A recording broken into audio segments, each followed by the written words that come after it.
Shalom semuanya, selamat siang. Terima kasih sudah hadir hari ini dan juga yang di Zoom. Apa kabar? Terima kasih masih setia bersama kami untuk bergabung dalam ibadah PDRG hari ini. Kita mau satukan hati kita untuk ibadah hari ini, kita mau berdoa. Tuhan Allah Bapa kami dalam surga, kami mengucap syukur Engkau masih memperbolehkan kami untuk ibadah pada hari ini. Terima kasih Tuhan karena di sela-sela kesibukan kami Engkau masih memilih kami untuk mencari hadirat-Mu Tuhan. Kami serahkan ibadah hari ini ke dalam tangan-Mu, biarlah semuanya dapat berjalan seturut dengan kehendak-Mu. Dalam nama Tuhan Yesus kami berdoa dan mengucap syukur. Haleluya. Amin.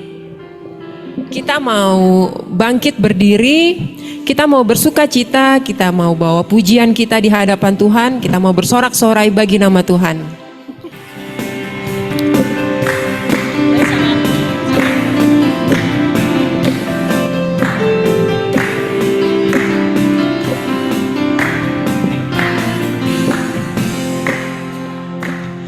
Kami datang bawa pujian, bersama memuji-Mu Tuhan, satukan suara dan nyanyikan sorak kemenangan.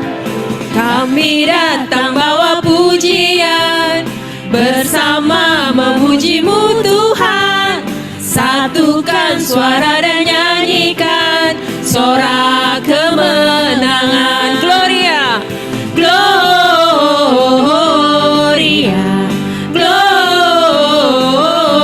Gloria, besar Tuhan, ditinggikan di atas segalanya. Gloria, Gloria, besar Tuhan, ditinggikan, puji Dia. Gloria. Sekali lagi kita mau angkat pujian ini dengan lebih bersemangat. Kami datang bawa pujian, bersama memuji-Mu Tuhan, satukan suara dan nyanyikan sorak kemenangan. Gloria, Gloria,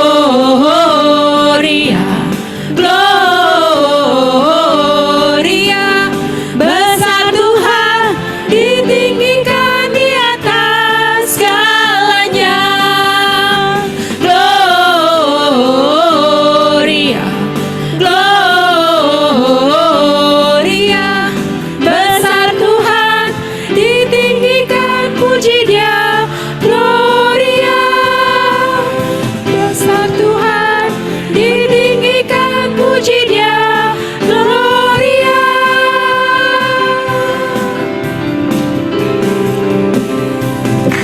Kita mau terus kabarkan sukacita karena sukacita Tuhan melimpah dalam hati kita. Kita mau mengucap syukur, kita mau memasuki gerbangnya Tuhan.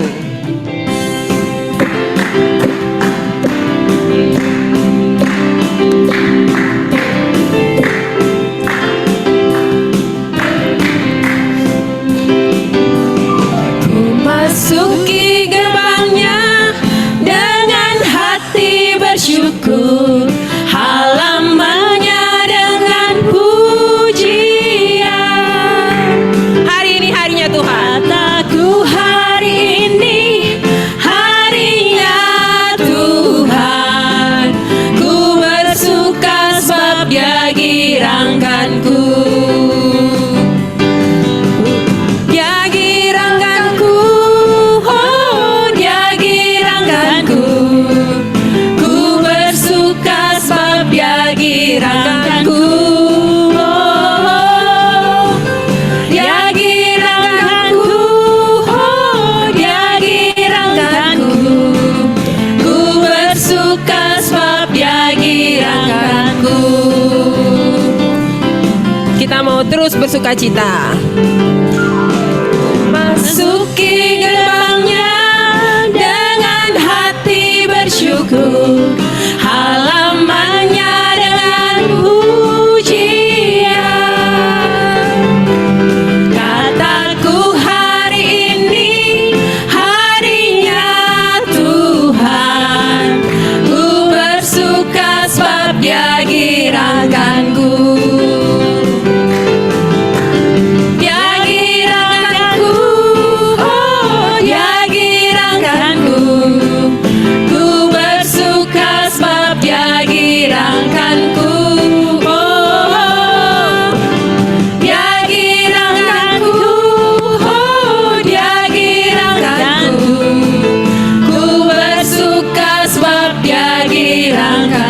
girangkanku sambil bertepuk tangan semuanya.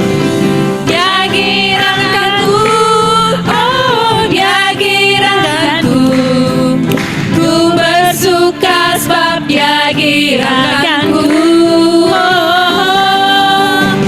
Dia girangkanku, oh dia girangkanku. Ku bersuka sebab dia girangkanku. Ku bersuka sebab dia girangkanku. Beri tepuk tangan untuk kemuliaan Tuhan. Silakan duduk. Saat ini kita mau bersyukur karena kita punya Allah seperti Tuhan yang hebat, yang memberikan yang begitu besar pengorbanannya untuk kita. Saat ini kita mau siapkan hati kita untuk mendengarkan firman Tuhan. Kita mau rasakan betapa indahnya hidup bersama dengan Tuhan.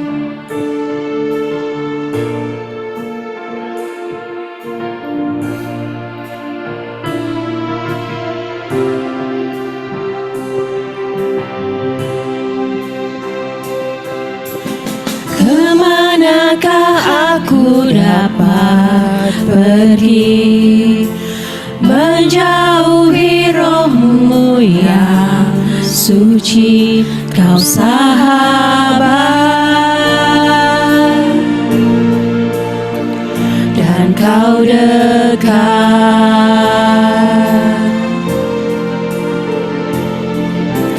Bahkan seluruh pengabdianku tak bisa membalas kesetiaan-Mu, sungguh mulia dan berharga, sungguh besar pengorbanan-Mu bagiku, terlalu dalam untuk dimengerti, sungguh besar, sungguh indah yang Kau pikirkan tentangku, tak terselami bagiku, sungguh indah.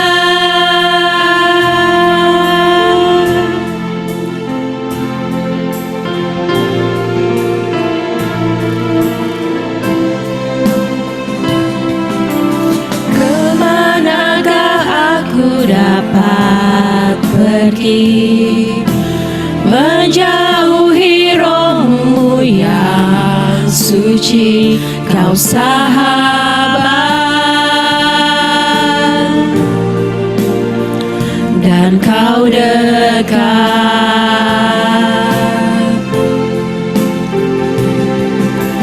Bahkan seluruh pengabdianku tak bisa membalas kesetiaan-Mu, sungguh mulia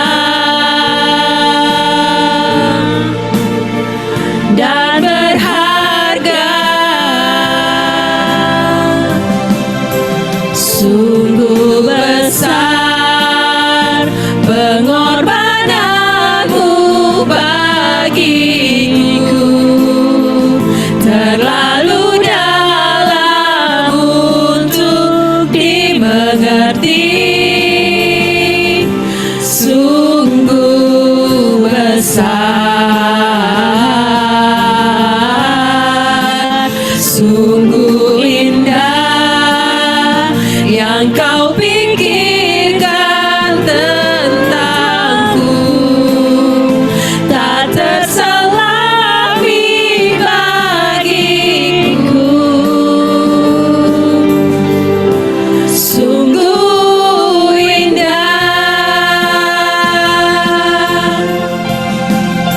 sungguh besar. Teman-teman dipersilakan untuk berdiri.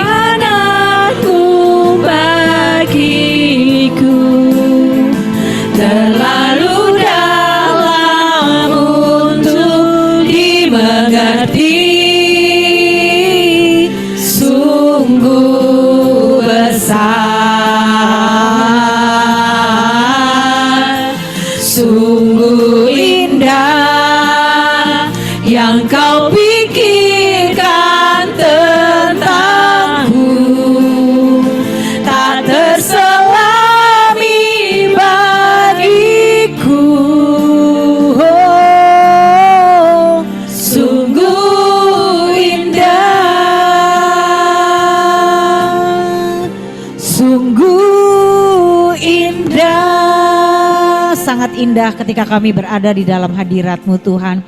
Karena ketika kami berjumpa dengan-Mu, kami boleh merasakan sungguh jiwa kami dipuaskan. Hanya Engkau yang dapat memuaskan jiwa kami, yang bisa mengisi kekosongan hidup kami. Ada banyak hal yang kami alami dalam kehidupan kami. Tapi biarlah siang hari ini kami boleh kembali mengalami perjumpaan pribadi dengan-Mu. Kami tidak mau Tuhan men-skip Tuhan hal yang paling penting dalam kehidupan kami, yaitu mengalami-Mu dalam kehidupan kami. Kami percaya Engkau punya rencana yang indah atas setiap kami. Dan biarlah firman Tuhan yang disampaikan hari ini boleh menguatkan dan membangun iman kami. Sehingga kami boleh berdiri teguh dan kami boleh sungguh-sungguh menjadi saluran berkat-Mu. Kami bersyukur Bapa buat hari ini hanya di dalam nama Tuhan Yesus Kristus. Mari kita yang percaya dan siap menerima kebenaran firman Tuhan sama-sama katakan amin. Sebelum duduk kasih salam dulu Bapak Ibu Saudara. Bilang high five dulu kanan kirinya. Kamu luar biasa.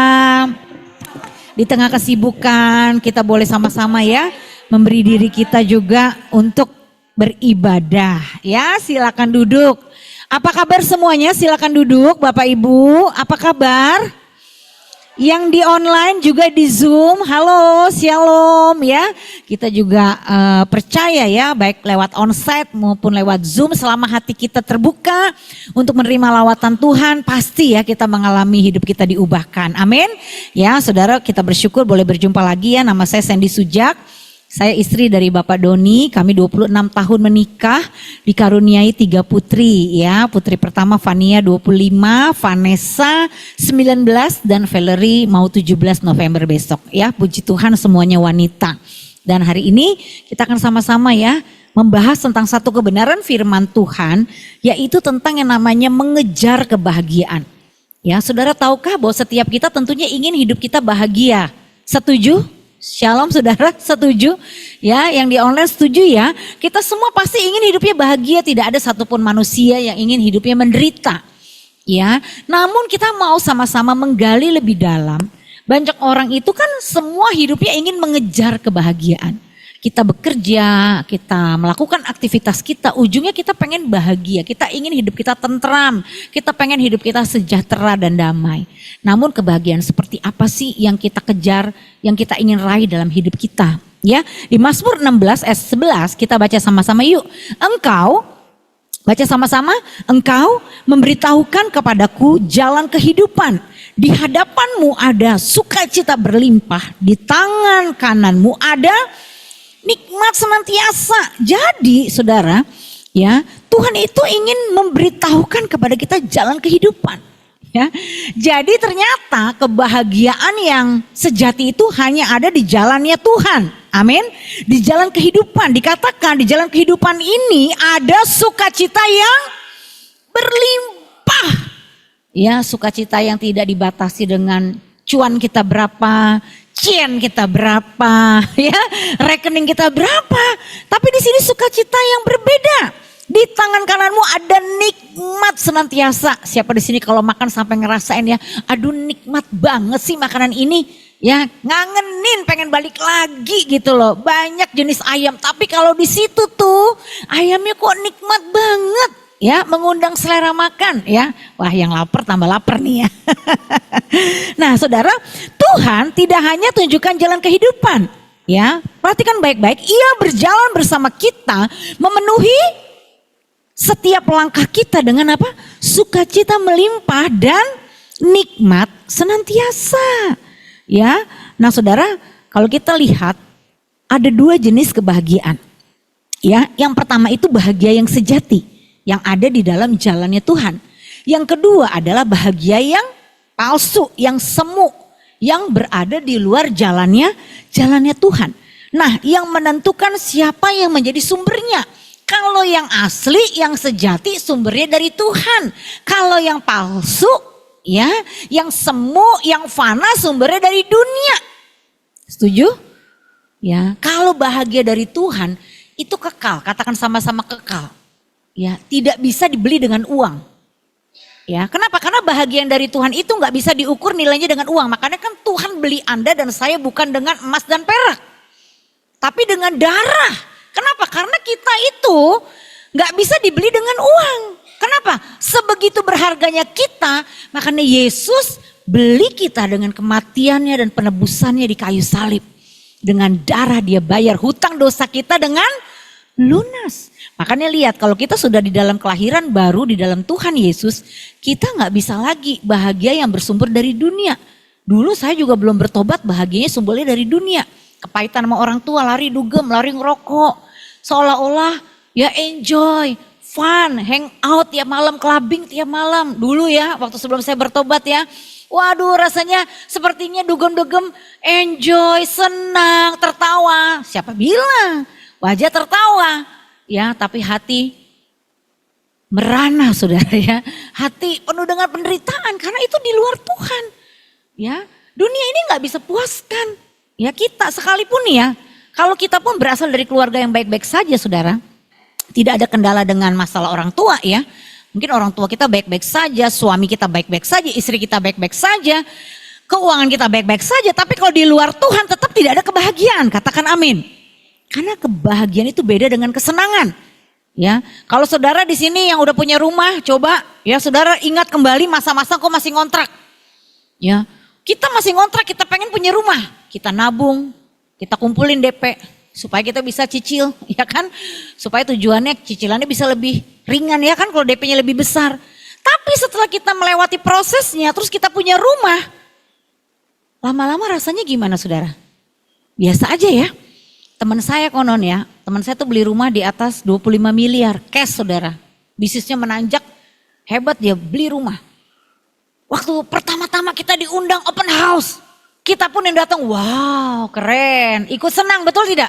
Tapi lama-lama dia ngomong ke saya, aduh Sen, lu jangan deh kok jadi orang kaya beli rumah gede segede gue. Bayar listriknya aja udah 15 juta. Wah, naik lift. Lu kira biar orang kaya kagak lama-lama stres bayar listriknya 15 juta? Bilang gue stresen. Hidup ngurusin yang fana mulu ya. Ntar kalau udah di atas 3 tahun tuh mulai kejadian ya kan. Habis kejadian keluaran imamat bilangan ulangan kejadian lagi. Sini bocor sana bocor ya. Waduh sini masalah airnya. Waduh tamannya, duit ada aja yang dikeluarin. Kayaknya gue hidup untuk hal yang hampa. Nah lihat ya, kesenangan Anda coba ganti iPhone baru atau mungkin Samsung baru lah, apa tuh mereknya yang baru. Kita pengen kalau begitu keluar tuh kita kepengen. Tapi setelah kita beli, senangnya sesaat kan. Apalagi kalau belinya nyicil ya, aduh stres banget. Waktu ngeser aja udah jantungan, dakduk gitu ya kan. Belum lagi cicilan belum lunas, handphone ya hilang. Itu merana banget ya, saya banyak nemuin orang begitu ya. Nyicil belum lunas udah hilang, aduh udah terpaksa nyicil lagi, udah gali lubang tutup lubang ya. Aduh bukannya seneng, tambah stres. Jalan-jalan juga gitu kan, gesrok, gesrek. Begitu pulang stres dia. Ada yang darting sampai stroke saudara, anak muda. Kebanyakan cicilan. Ya jadi orang tuh sekarang stroke bukan karena penyakit aja, karena kebanyakan cicilan bisa stroke dia saudara. Ya otaknya penat ya kan. Dia gimana mau happy coba, abis terima gaji langsung ludes. Nah itu kan kebahagiaan yang dunia bilang, itu bukan kebahagiaan ya, itu kesenangan. Bilang sama-sama itu kesenangan. Jadi isunya beda ya, kebahagiaan gak bisa dibeli dengan uang. Makanya ada orang seolah-olah dari luar kelihatan miskin, tinggalnya di rumah rongsok, kok dia happy, kok sejahtera aja. Ya, nggak ada gaji sampai 2 digit nggak ada dia gaji segitu, ya. Bahkan pemulung, tapi makan bakso pakai laler bisa ketawa, ya kan? Karena pelayanan di pemulung saya nggak keminum, aduh, tapi mah dia hehe itu liwer-liwer, ya kan? Aduh Tuhan Yesus tolong, tapi happy, ya. Jadi bedakan bahagia dengan kesenangan. Yang Anda kejar sekarang ini kesenangan atau kebahagiaan. Nah kalau Anda berpikir Anda mengejar kebahagiaan, taunya Anda mengejar kesenangan, Anda capek nanti. Makanya banyak orang mental illness, ya kan? Depresi, stres. Mau tidurnya minum obat, saudara. Itu nggak pandang umur loh, saudara. Bukan hanya orang tua, dari anak muda juga udah begitu. Lihat orang yang bunuh diri kan bukan hanya orang tua kan? Anak umur 7 tahun, gak usah jauh-jauh. Di lingkungan gereja kami ada yang bunuh diri. Gantung diri, beneran. Saudara stres, papa mamanya berantem cerai. Dia ngomong sama anak satpam loh. Udah gantung diri di tempat jemuran di atas saudara. Ya jadi lihat ya, kalau kita hanya mengejar yang konteksnya itu kebahagiaan yang sifatnya kesenangan tadi, ternyata Anda bukan mengejar kebahagiaan itu, Anda mengejar kesenangan. Dan kalau yang namanya Anda mengejar kesenangan sampai kapanpun Anda gak akan pernah bahagia. Setuju? Karena yang namanya kesenangan cuma bersifat sementara ya. Jadi kesimpulannya kebahagiaan sejati bukan soal kekayaan. Ya, bukan soal jabatan prestasi, tapi apa? Hati yang tenang dan hidup yang bermakna ya. Jadi mau punya jam kayak apapun, rumah sebesar apapun, kalau memang ini jaminannya berarti si yang konglomerat itu saudara hidupnya udah paling bahagia dong. Si artis-artis itu yang terkenal udah paling bahagia dong. Ternyata di kondisi mereka pun mereka tidak bahagia juga. Sampai-sampai paham komunisme itu kan punya paham ya, sama rata, sama rasa. Tapi kan tetap tidak bahagia kan? Itu udah berusaha diadil-adilin. Paham komunis itu kan semuanya disamarata, nggak boleh ada golongan-golongan. Ya tapi terbukti mereka bahagia nggak? Biar udah disamaratain, terimanya rata, tinggalnya rata. Tetap mereka nggak happy kan? Nggak bahagia. Ya jadi saudara hati-hati ya. Definisi bahagia sejati adalah, baca sama-sama yuk. Keadaan batin yang damai, penuh sukacita dan memiliki arah hidup yang benar. Karena berada dalam hubungan yang intim dan benar dengan Allah, hidup dalam kehendaknya, serta memiliki pengharapan kekal. Ya, jadi yang bahagia itu bukan yang kelihatan ya, dengan senyuman kita yang ceria. Orang bisa senyum ceria tapi hati menangis tuh banyak. Apalagi hari gini gitu loh ya. Orang banyak hidup dalam kepalsuan, kemunafikan ya. Mereka gak mau diketahui aslinya. Mereka menunjukkan seolah-olah ya. Mereka begitu ceria, begitu bahagia. Kalau kita lihat banyak orang-orang yang konten kreator ya, yang influencer. Tapi ternyata di balik itu semua ya dalam kegemerlapannya, ya keterkenalannya. Dia stres saudara. Ya bahkan kemarin ada seorang artis yang udah papan atas. Ya dia diajak ngomong sama Daniel. Ya mungkin Anda pernah tahu Prilly siapa tuh Konstan ya kan. Itu kan punya sakit mental ya. Kemarin Daniel siapa yang Matanta anak Tuhan juga sharing. Ya coba dia sampai begitu loh saudara. Justru kalau isu namanya lagi semakin naik ratingnya, dia semakin stres. Ada loh orang kayak gitu. Orang banyak pengen punya banyak follower, ratingnya naik kan. Dia begitu ada gejolak naik, dia tambah stres, dia tambah gak bisa tidur. Tambah menekan ya, banyak orang tuh hidupnya ada apa? Trauma-trauma masa lalu, endapan-endapan yang membuat mereka akhirnya di puncak kesuksesannya pun merasa kosong. Ya, kita jadi jangan sampai terjebak ya saudara ya.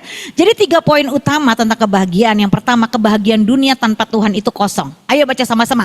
Kebahagiaan dunia tanpa Tuhan itu empty, kosong. Ya, uang, jabatan, relasi, liburan, mau kemanapun, penjuru dunia. Ya semua hanya bisa bikin senang, tapi bukan damai dan puas. Ya, catat baik-baik. Ya, kalau saudara sekarang punya A, B, C, D, kalau disuruh list, apa yang Anda punya dalam hidup Anda? Rumah, mobil, berlian, ada yang punya emas, ada yang punya reksadana, ada yang punya bitcoin, mungkin ada yang punya emas berapalah mungkin ya.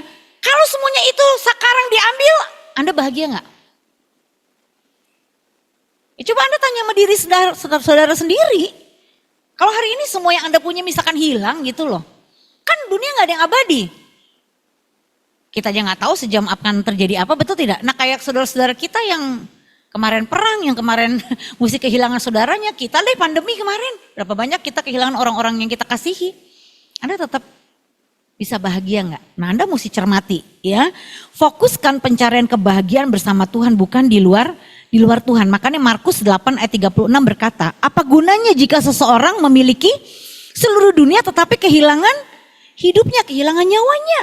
Ya di 1 Timotius 6 ayat 7 sampai 10 baca sama-sama. Sebab kita tidak membawa sesuatu apa ke dalam dunia dan kita pun tidak membawa apa-apa keluar dunia. Sekalipun kuburanmu 1M, 2M lu bisa beli. Ya, tapi itu kan cuman ya udah kita dimakamkan di situ. Ya tapi kita nggak bisa bawa kan? Apakah si yang meninggal itu merasakan kuburan gue lebih enak 2M daripada lu yang cuma 1 juta apalagi yang gratis? Kan dia nggak bisa ngomong lagi, betul? Ya sekalipun kita melihat sekarang orang jor-joran ya untuk hari meninggalnya, ya itu kalau punya nggak apa-apa, yang penting kan bukan hutang ya. Iya dia maunya presiden suite, bahkan sebelum meninggal dia udah tulis warisan. Hari pertama cateringnya ini, hari kedua cateringnya ini. Saya punya teman begitu saudara. Ya tapi kan tetap dia kan pulang juga nggak bawa apa-apa, betul nggak? Sekalipun Anda bisa pilih mau rumah duka di mana, mau catering apa, mau pembicara siapa yang tenar, yang hebat. Anda kan udah gak bisa merasakan kan, karena Anda sudah tiada dan saya misalkan nanti. Nah jadi kita mesti paham saudara. Ayub 1 ayat 21 berkata, dengan telanjang aku keluar dari kandungan ibuku, dengan telanjang juga aku akan kembali ke dalamnya. Jadi saudara baca sama-sama yuk. Semua kesenangan dunia tidak akan pernah cukup untuk jiwa yang diciptakan hanya untuk Tuhan. Jadi katakan sama-sama, jiwa saya diciptakan hanya untuk Tuhan. Ya, kalau Anda fokusnya hidup untuk menyenangkan diri sendiri, Anda gak akan pernah puas. Anda akan terus merasakan kekosongan. Bahkan kalaupun pasangan hidup Anda, suami atau istri Anda sebaik apapun, Anda akan tetap merasa kurang. Karena itu sudah kejadian dari Adam dan Hawa. Adam dan Hawa itu tinggal di Taman Eden. Eden itu artinya presence of God. Artinya apa? Hadirat Tuhan. Taman yang begitu indah. Tuhan hadir, Tuhan bisa bercakap-cakap. Semuanya boleh dimakan, hanya satu yang enggak boleh. Tapi kan tetap kurang kan? Nah itulah spirit akhir zaman. Orang kalau masih punya hati merasa kurang, katakan sama-sama merasa kurang, dia gak akan pernah bahagia saudara. Ya akhirnya mulutnya selalu ngeluh-ngeluh, bersungut-sungut, ya kejebak deh sama jebakan iblis. Ya dan akhirnya hidup kita tidak bisa mengalami kebahagiaan saudara. Ya contoh Bill Gates, pendiri Microsoft. Nah Anda tahu semua ya, cerai dengan istrinya yang sudah 27 tahun menikah. Dia mengakui dalam wawancaranya bahwa perceraian adalah hal yang sangat menyedihkan dan menyakitkan secara emosional. Kurang apa? Ya. Sudah seluar biasanya ini tapi pernikahannya gagal, dia gak happy juga saudara. Jack Ma, pendiri Alibaba Group, Anda tahu sendiri ya. Menurut data Forbes itu kekayaannya 25 miliar, artinya 400 T saudara. Ya, 400 T itu gimana ya, aduh gak kebayang ya saudara ya. Tapi berkali-kali dia mengatakan bahwa ingin kembali menjadi seorang guru. Ya padahal saat itu gaji gurunya hanya 225 ribu, artinya apa? Dia sadar ya ternyata yang buat dia bahagia itu bukan banyaknya aset atau banyaknya duit, tapi hidup dalam passion. Ternyata passion dia itu jadi guru. Ya, tapi kan karena dia udah terlanjur jadi kayak orang seperti hari ini, ya itu yang dia lagi mau kerjakan. Ya, passion sebagai seorang guru. Elon Musk. Siapa yang tidak tahu dia? Kalau di data salah satunya nomor pertamanya dia, saudara ya. Tapi dia tuh bekerja 120 jam seminggu. Anda tahu dia sekarang menderita insomnia kronis. Susah tidur. Ya, padahal kondisinya sudah sebegitunya loh saudara. Ternyata tidur itu kebahagiaan ya saudara ya. Kita bisa merem, tidur pulas. Semua orang pasti tidur tapi belum tentu semua orang tidurnya pulas. Ada yang tidur dengan stres saudara. Penuh beban. Nah Elon Musk itu susah tidur. Pikirannya selalu penuh kerjaan. Ya, jadi kan masalah tidur tuh kan gak bisa dibayar dengan uang, ya kan? Ya bisa kalau kita beli obat tidur, tapi masa kita mau hidup pakai obat tidur terus saudara? Ya kan itu kan abnormal berarti kan. Jadi saudara tuh kalau masih bisa tidur, pulas, nyenyak, bersyukur saudara, amin. Ya itu salah satu ciri orang yang bahagia bisa tidur dengan pulas. Ya deep sleep, ya bener-bener tuh tenang gitu loh. Jangan tidur jantung berdebar, resah kiri kanan, keringetan, gemeteran, ada. Ya, jadi kita bersyukur saudara. Nah lihat pelajaran dari ketiga orang ini. Bahwa kekayaan dan kepintaran tidak menjamin kebahagiaan dalam pernikahan. Hubungan perlu dipelihara dengan kesetiaan, transparansi dan kepercayaan. Yang kedua seringkali kesuksesan duniawi tidak menghapus kerinduan terdalam seseorang akan tujuan hidup yang sederhana namun bermakna. Ya, ternyata yang sederhana tapi mengandung makna ya itu lebih membawa kepuasan dalam batin kita. Amin. Nah di balik kesuksesan dan pencapaian hebat, jiwa bisa lelah dan rapuh. Keseimbangan itu makanya penting. Ya Anda sebagai karyawan ya dalam level kepemimpinan Anda yang saat ini Tuhan percayakan, Anda harus berani berkata tidak. Katakan sama-sama berkata tidak. Kalau Anda selalu iya terus, Anda stres nanti. Ya, akhirnya Anda hidupnya tidak seimbang.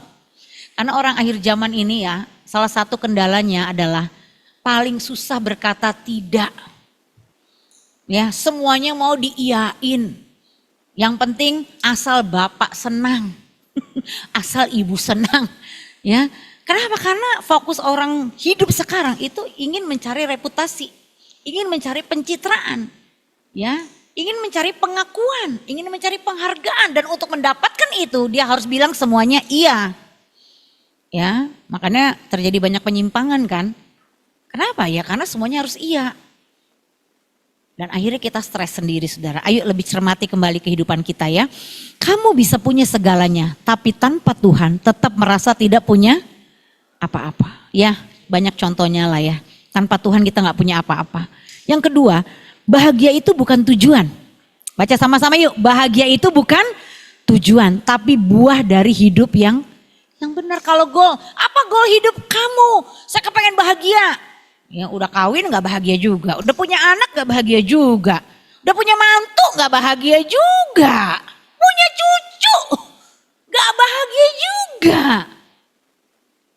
Loh jadi gimana dong? Karena kita menjadikan bahagia itu tujuan.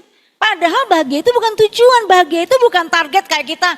Bulan ini kita harus mencapai goal, jual produk jasa kita sekian miliar. Ya. Tapi kalau bahagia itu bukan kayak gitu saudara, beda. Ya, tapi dari hidup ketaatan, kita hidup dalam pengampunan dan kasih. Ya, daripada terus cari rasa happy, mulai cari apa yang Tuhan mau aku lakukan hari ini. Jadi belajar kalau bangun tidur tenang dulu 5 menit saudara. Ya, 5 menit bisa gak tenangin, jangan gubrak jam berapa nih? Sok, sur, andukan susu, bye gitu ya. Anda nanti akhirnya apa? Missing hubungan dengan suami, dengan istri, missing hubungan dengan anak, missing nanti pekerjaan. Kenapa? Anda terlalu crowded, pagi-pagi udah banyak distract. Anda gak punya ya dialog dengan Tuhan dulu. Coba tenangin, orang di luar aja yang gak di dalam Tuhan. Ya, mereka mengerti akan hal ini. Makanya mereka kan akhirnya ngomongnya apa? Ke semesta. Meditasi, ya kan? Cari apa? Ilham, cari wangsit bahasanya. Mereka tahu bahwa sumber ketenangan, kebahagiaan hidup dari batin. Tapi mereka kan tidak pernah jumpa Yesus. Nah Anda dan saya sudah ada di dalam Tuhan Yesus. Ya tenang dulu. Ya bilang kanan kirinya yang penting tenang dulu. Ya coba tanya Tuhan, dari semua schedule saya hari ini Tuhan, aku minta kekuatan Tuhan. Ya waktu nanti punya meeting jam ini Tuhan, tuntun aku ya, aku butuh hikmat Tuhan. Coba arahkan dulu hati dan pikiranmu, hubunganmu dengan koneksimu dengan Tuhan. Jangan sampai engkau tidak ada koneksi dengan Tuhan, tapi koslet. Kalau Anda udah koslet ya sama Tuhan, Anda jadi apa? Jadi error. Hidup Anda jadi horor. Perhatiin deh, orang yang koslet ya sama Tuhan ya, horor. Hubungan suami istrinya horor. Hubungan orang tua anaknya juga horor. Kenapa? Karena dia pikirannya error. Ya Anda tahu kan listrik koslet bisa kebakaran enggak? Anda juga sama kalau Anda koslet sama Tuhan, Anda akan kebingungan. Ya, tahu-tahu Anda udah jalan, itu Anda mau nyemplung jurang. Dan Tuhan udah berkali-kali ngomong, stop dulu nak, jangan teruskan. Tapi Anda nggak bisa dengar karena Anda koslet. Ya, makanya kita harus connect ya sama Tuhan ya. Bilang sama-sama connect sama Tuhan. Ya, connect saudara. Ya, kebahagiaan sejati bukan dicari, tapi mengalir dari hidup yang selaras dengan kebenaran. Makanya firman Tuhan itu harus jadi apa? Kehidupan. Jangan masuk kuping kanan, keluar kuping kiri. Jangan dengar firman tuh seminggu sekali doang. Masa jadi orang Kristen gak pernah selesai kejadian Wahyu? Balik lagi Mazmur. Udah Mazmur 20, balik satu lagi. Ya, jangan saudara, coba deh beri waktu. Karena sumber kebahagiaan tuh ada di firman saudara. Anda mau cari kemana sekarang?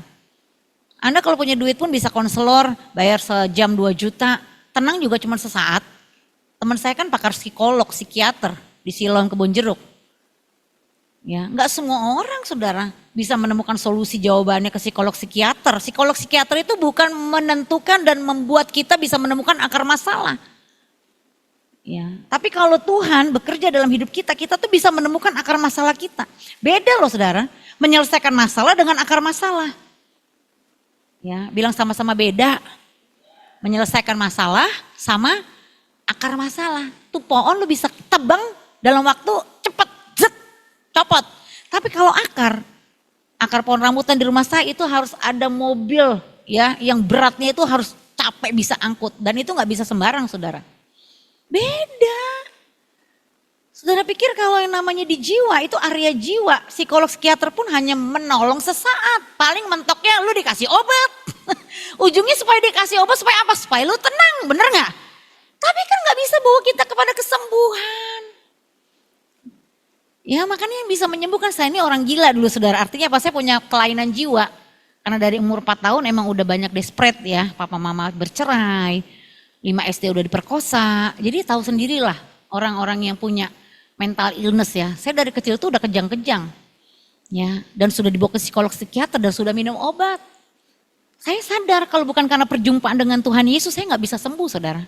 Mana bisa kayak sekarang punya pernikahan, punya 3 putri. Bisa-bisa kalaupun saya kawin punya anak saya ikut gila.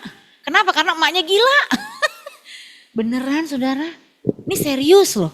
Banyak kan anak bermasalah, kenapa tuh anak jadi emosional, meledak-ledak ya karena emaknya, bapaknya sakit jiwa. Sakit jiwa tuh bukan telanjang-telanjang pinggir jalan, kumel-kumel. Ya, area jiwa itu menentukan loh saudara, kesehatan ya mental dan juga physically dari keturunan kita. Saya bersyukur saya mengalami Tuhan di usia 21 tahun walaupun dari 4 tahun stres saudara ya. Waduh langganan lah ke dokter psikolog psikiater di RSCM itu udah rutin 2 minggu sekali. Ya mama saya bawa dari saya umur 4 tahun. Ya tetapi hanya Tuhan Yesus satu-satunya tabib yang bisa memulihkan jiwa kita. Katakan amin. Nah kalau Anda gak datang kepada Tuhan siapa yang mau nolong Anda? Ya saya juga harus menyadarkan diri saya, Sandy hanya Tuhan yang dapat menyembuhkanmu.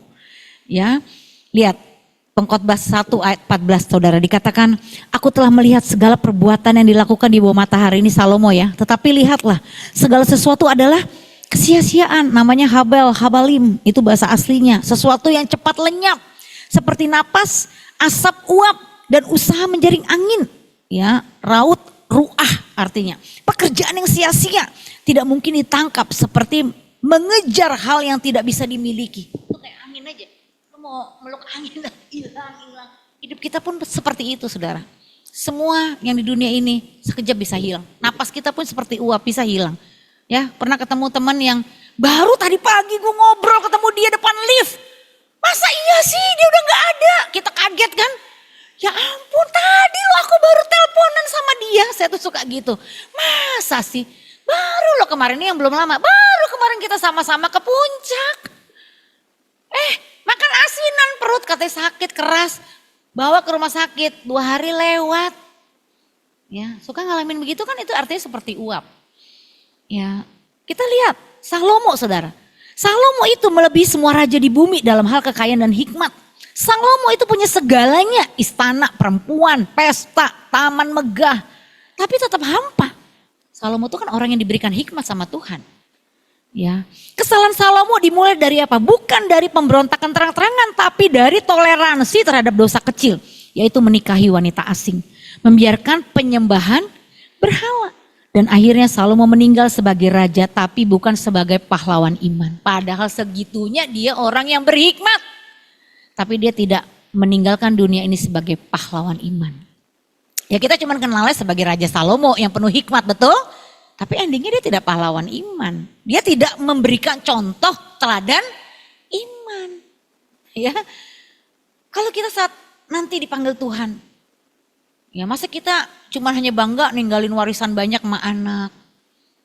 Ya kalau saya bersyukur ya papa mama saya walaupun pernah hancur. Pernah berpisah 14 tahun. Tapi mereka memberikan warisan keteladanan iman buat saya dan ketiga adik saya. Sehingga kami boleh bangkit dari kegagalan, kami boleh mengalami pertobatan lewat contoh kehancuran mereka, tapi mereka mau datang kepada Tuhan.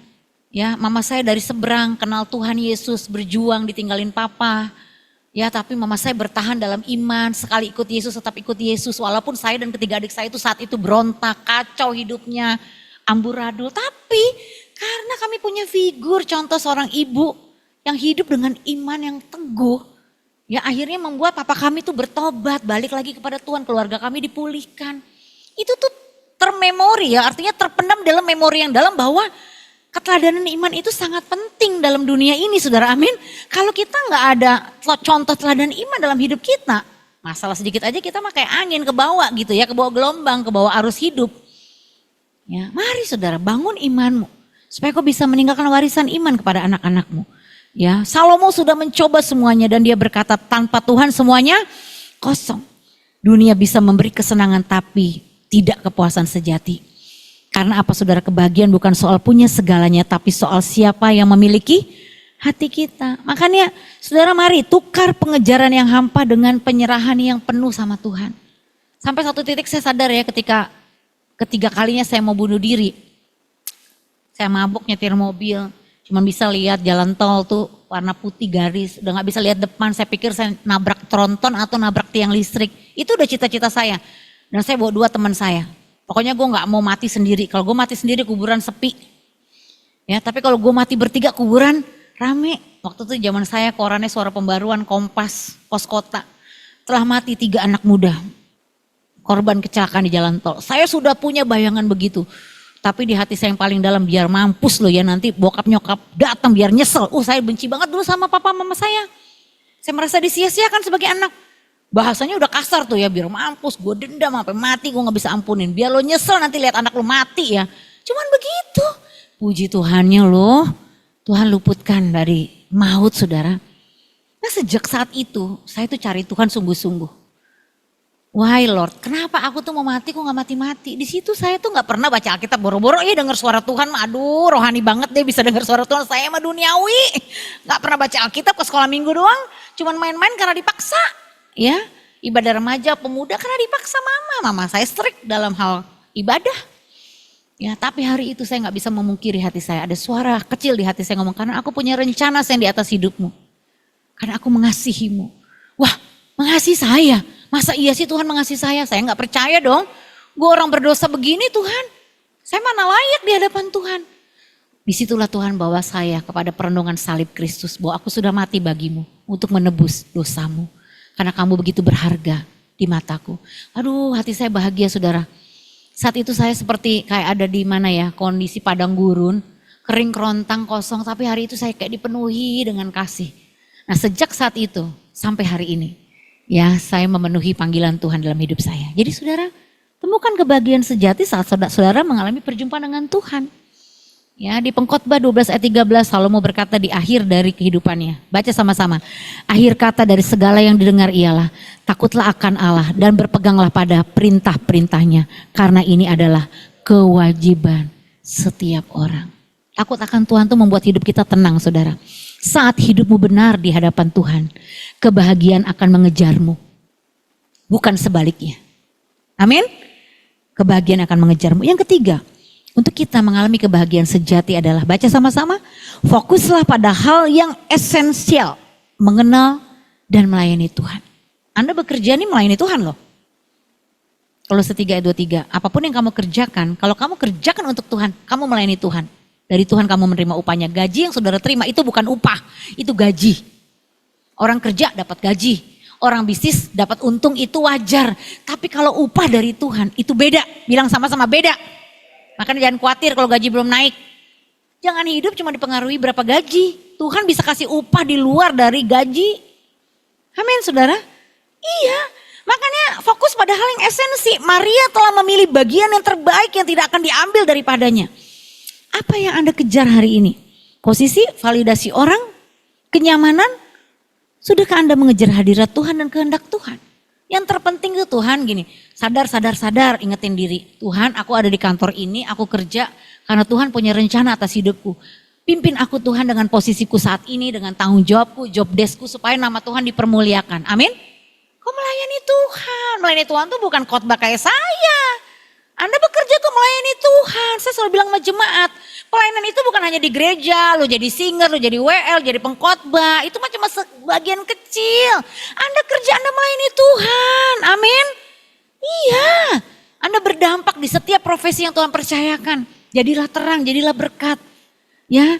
Yang esensial itu bukan berapa banyak yang kita miliki. Baca sama-sama, tapi seberapa dalam kita mengenal dan melayani Tuhan yang memberi segalanya. Makanya Paulus Filipi 3 ayat 8 berkata, malahan segala sesuatu, baca sama-sama, ku anggap rugi karena pengenalan akan Kristus Yesus Tuhanku. Lebih mulia daripada semuanya itu. Sampai dia bilang, tetapi aku tidak menghiraukan nyawaku sedikit pun. Asal saja aku dapat mencapai garis akhir dan menyelesaikan pelayanan yang kuterima dari Tuhan Yesus. Dia juga masa lalunya gak benar saudara. Tapi ketika dia mengenal Tuhan, dia menuju kepada panggilan Tuhan. Kalau panggilan Anda sebagai as a profesional apapun bidangnya, Anda adalah hamba-hamba Tuhan. Hamba Tuhan itu bukan pendeta ya Bapak Ibu, jangan salah kaprah ya. Kalau pendeta doang yang hamba Tuhan berarti yang lain jemaat hamba setan. Bukan, hamba Tuhan itu Anda dan saya. Amin, katakan saya hambanya Tuhan. Iya, Anda tuh dubes, tahu dubes, duta besar. Duta besar kerajaan sorga. Di profesi Anda dubes, Anda mau dipakai Tuhan, jadilah berkat. Tapi masalahnya banyak orang tidak menyadari akan hal itu saudara. Ya, makanya di Yosua 24 ayat 15b baca sama-sama.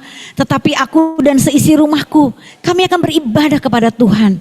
Keputusan sadar untuk melayani Tuhan sebagai prioritas utama bukan hanya untuk pribadi tetapi juga untuk keluarga. Makanya kalau saudara ya, saudara sebagai suami, sebagai istri, sebagai anak. Duluan siapa yang duluan deh pokoknya gak usah nunggu-nunggu. Amin. Yang duluan beri hidup sama Tuhan. Sungguh-sungguh sama Tuhan. Nanti satu keluarga bertobat. Amin. Tuhan pakai kalau di keluarga kami, mama kami. Walaupun mama kami dari seberang bukan dari orang Kristen. Tapi justru Tuhan pakai mama kami untuk bangun keluarga. Baru papa saya bertobat, baru saya ketiga adik saya bertobat. Ya karena seorang istri. Ada yang Tuhan pakai anaknya. Di sekolah minggu kami ada anak kecil dipakai Tuhan untuk supaya orang tuanya pulih. Tadinya orang tuanya suka ribut, berantem, anaknya tarik tangannya. Umur 4 tahun loh. Papa mama berdoa, Tuhan Yesus. Hati papa mamanya lama-lama tersentuh karena melihat anaknya selalu memanggil Tuhan Yesus, pulih. Tuhan bisa pakai siapa saja. Amin saudara. Ya, jadi kita tuh targetnya nih, saya dan sisi rumah Tuhan, kita hidup semuanya untuk Tuhan dan melayani Tuhan. Di bidang apapun yang Tuhan percayakan. Ya, jadi kita sama-sama melayani Tuhan. Nah saudara, mengenal Tuhan adalah dasar. Baca sama-sama yuk, 2, 3. Mengenal Tuhan adalah dasar. Melayani Tuhan adalah wujud cinta. Fokus pada keduanya adalah hidup yang bermakna. Kita happy. Ini kepuasan saya sekarang ya. Kalau habis khotbah begini ya. Saya cuma bilang sebelum khotbah Tuhan satu aja diubahkan. Satu diubahkan tuh pengaruhnya bisa pada 1 juta. Ya, saya selalu begitu. Pada waktu malam Natal saya khotbah tuh jam 12 malam ya, ibadah jam 12 malam. Sama, saya selalu kalau sebelum berkhotbah tuh di hati berseru. Tuhan aku gak minta banyak orang deh, satu aja dicelikan gitu mata hatinya dan Tuhan pakai hidupnya.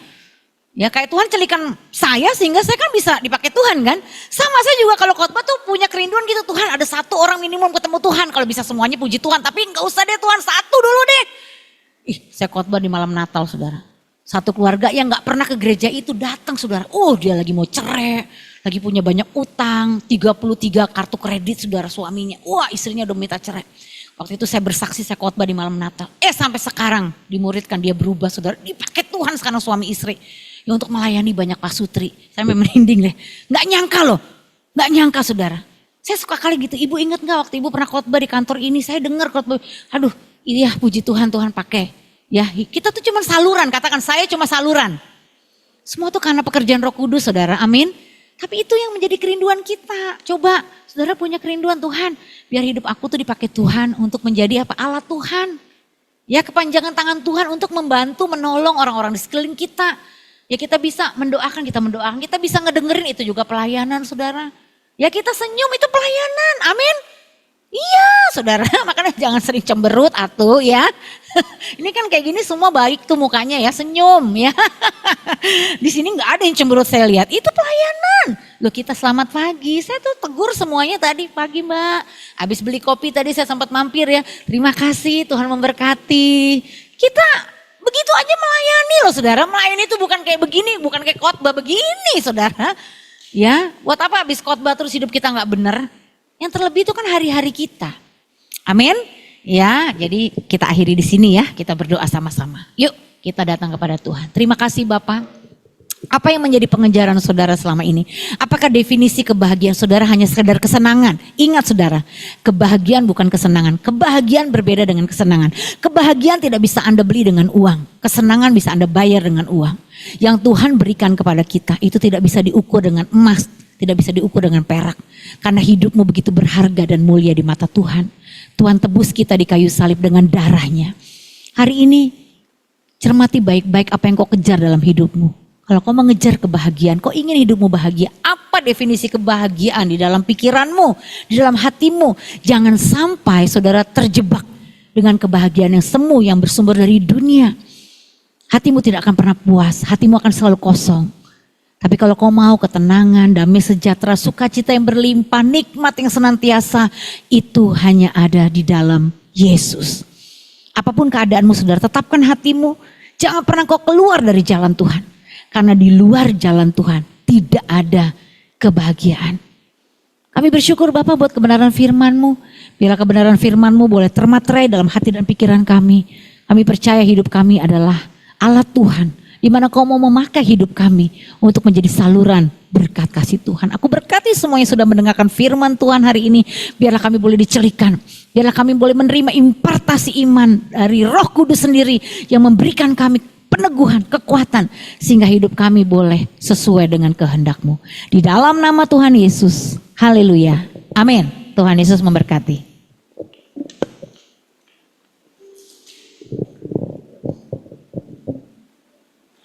Terima kasih untuk Ibu Pendeta Sandy Sujak atas firman yang sudah diberikan.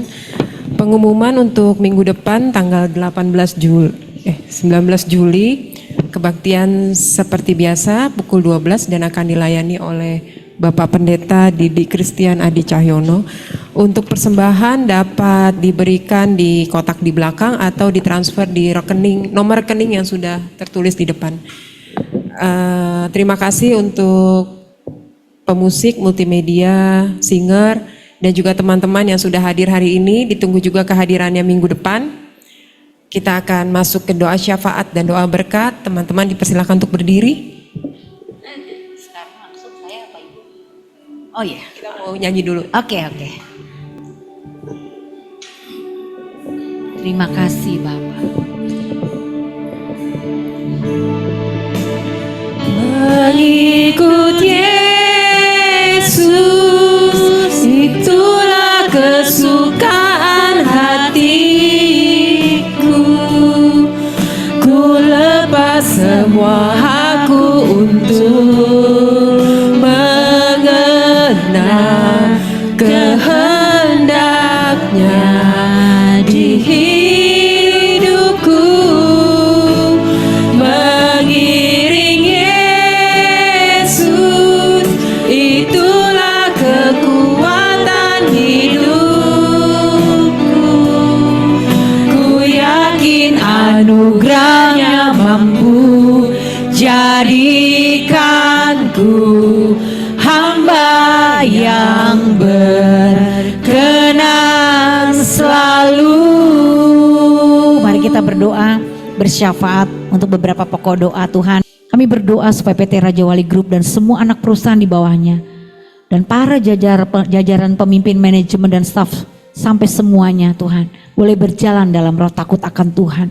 Kami jemaat yang bekerja di luar Raja Wali Group, kami berdoa untuk pekerjaan dan usaha kami saudara. Percayalah ketika kau berjalan bersama Tuhan, hikmat Tuhan yang menuntun hidupmu. Tuhan juga sertai proses pemasaran hotel dan residen Saint Regis dan Raja Wali Place di Office Tower ini. Biarlah semua bagian pemasaran boleh bekerja sama dengan tim marketing yang ada semuanya. Boleh sama-sama Tuhan sehingga hotel dan residen ini boleh semua goalnya tercapai dan nama Tuhan saja yang dipermuliakan. Kami berdoa buat persekutuan doa Raja Wali Group PDRG ini menjadi persekutuan doa yang hidup yang membawa pertobatan. Senantiasa semua kami jemaatmu hidup takut akan Tuhan dan kami boleh menjadi saluran berkat kasih Tuhan. Kami bersyafaat berdoa buat bangsa dan negara kami Indonesia, Bapak Presiden Prabowo Wakil dan seluruh aparat MPR DPR pemerintahan negeri kami Indonesia. Kami percaya Indonesia menjadi bangsa yang takut akan Tuhan lewat anak-anak Tuhan yang terus berdoa siang dan malam. Kami percaya sejahtera bagi negeri kami Indonesia. Pertobatan dan takut akan Tuhan melanda bangsa kami. Dan kami percaya para pemimpin diberikan hikmat. Kami support dalam doa Tuhan sehingga takut akan Tuhan boleh turun atas Indonesia. Dan Indonesia menjadi berkat bagi bangsa-bangsa. Mari saudara angkat kedua tanganmu, kita mau akhiri ibadah persekutuan doa hari ini. Terimalah berkat damai sejahtera dan kekuatan Roh Kudus dalam hidupmu. Tuhan memberikan engkau kebahagiaan yang sejati bukan yang semu. Di tengah badai hidupmu sekalipun, kau tetap naik dan bukan turun. Kau menjadi kepala bukan menjadi ekor. Apapun yang dikerjakan dengan tanganmu, Tuhan membuat hidupmu berhasil dan beruntung. Karena kau telah mendengarkan dan melakukan segenap perintah Allahmu dan melakukannya dengan setia, maka berkat Tuhan ada di atas kepala orang benar.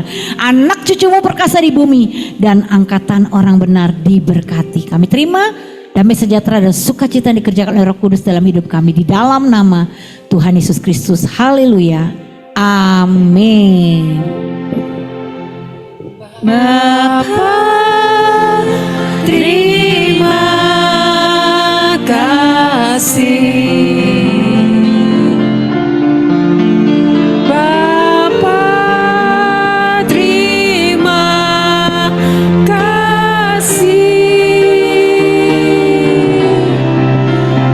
Bapa di dalam surga, ku berterima kasih. Amin.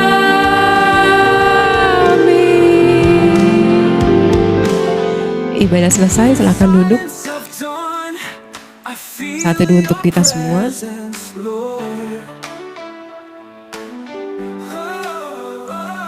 Every ray of sun that rises reflects your immense love. With a heart full of gratitude, I bow down before you. In your light I find direction to live what you have for me. Worship the Lord Jesus with all